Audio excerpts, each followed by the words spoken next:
the Great Irish Famine, or Gortamor.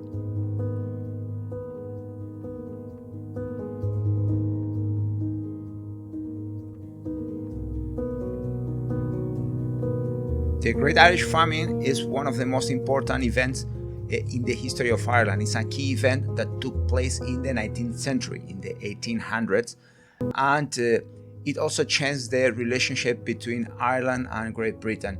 They had a bad relationship until then, but since then it has become even worse.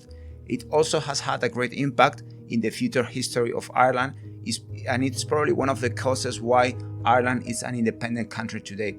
And also, it's a very controversial topic because people nowadays, mostly historians, still discuss to what extent this crisis was made worse by the way the British government reacted.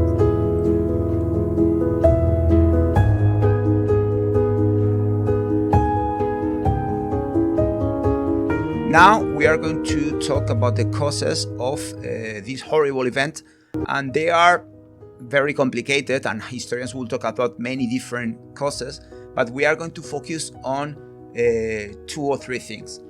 The most important is probably the unequal distribution of land. The island have been colonized by the British, the English and the Scottish, and that means that rich people from Great Britain had taken all the land. Basically all the land was theirs, and the Irish people have become poor peasants, poor workers that didn't have their own land. They had to work very hard for the British landowners, the owners of the land, to grow different crops for them so they could send them abroad, sell those crops, and earn lots of money.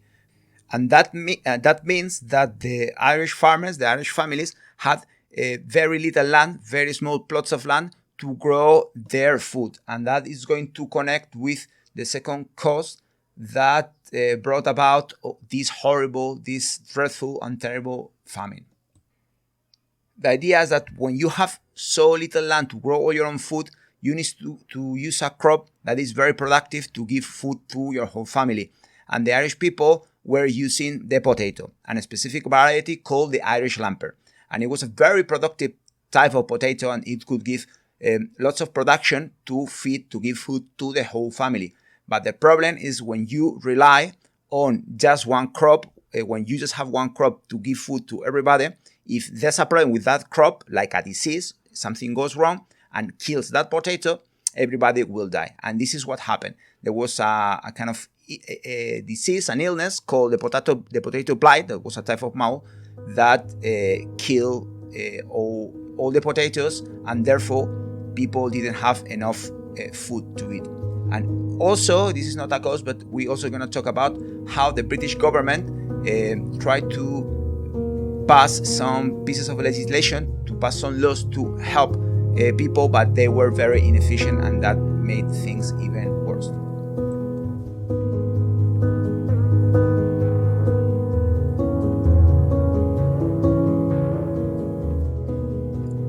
Now we are going to start talking about the development of the famine. The catastrophe started in 1845 with a little mold. A mold is like a type of fungus called Phytophthora infestant. And this mold created that disease that we have talked about before called the potato blight. And this is something that kind of kills the potatoes while they are in the ground and they haven't been picked up by the farmers. So this potato blight started to kill all the potatoes, and then people started to have not enough food to eat. This catastrophe, anyway, could have been avoided if both the Irish and British government had acted in a better way. But the British government, what they tried to do was to try to force the Irish landlords to provide some help to the poor tenants that didn't have enough money to buy other food than the potatoes that have died in their gardens. But what these landlords made, instead of that, they have started to evict. Evict means kind of kick out someone who is living in your house. So they have started to evict the tenants. Tenant means someone who lives in your land, and you are renting that land to him. And they have started to expel these people and to kick them out into the streets. And also, at the same time, the Irish rich people were exporting food. They were selling food to other countries, while people in Ireland were dying of hunger. Then the harvests of the year 1846 and 1847 were also horrible, and many more people were being evicted, were being kicked from their houses, from their land, and they were losing their jobs, and a lot of people didn't have enough money for food.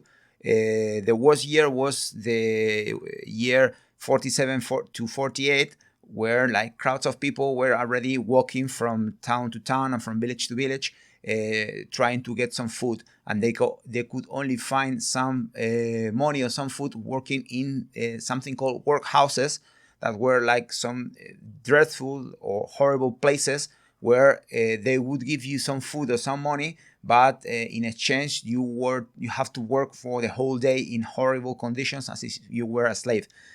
Then finally, the things started to become better, and the British government started to realize that they have made a series of very big mistakes, and they have started to create soup kitchens to feed people. Soup kitchens are the equivalent of the Spanish comedores sociales. There are places where you can cook food for people that don't have enough money to pay for it, and you just give it for free. But it was too late, and lots of people had already died.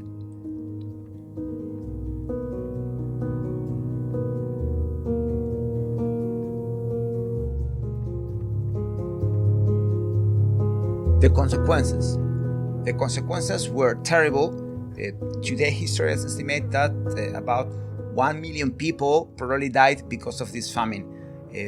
If we think about how small the population of Ireland was at that moment, it was probably about 15% or even more of the total population of the time. It also had a great impact in the Irish language, because some of the regions that were more affected were like poorer regions that were in the west, and it was the places where people still speak Gaelic, that is the original Irish language that was almost lost as a consequence, and now the majority of Irish people speak English due to that reason. And it also created a large emigration to both the United States and the UK. That's why we have so large communities of Irish people in places like New York or Boston, etc., or in cities like Liverpool.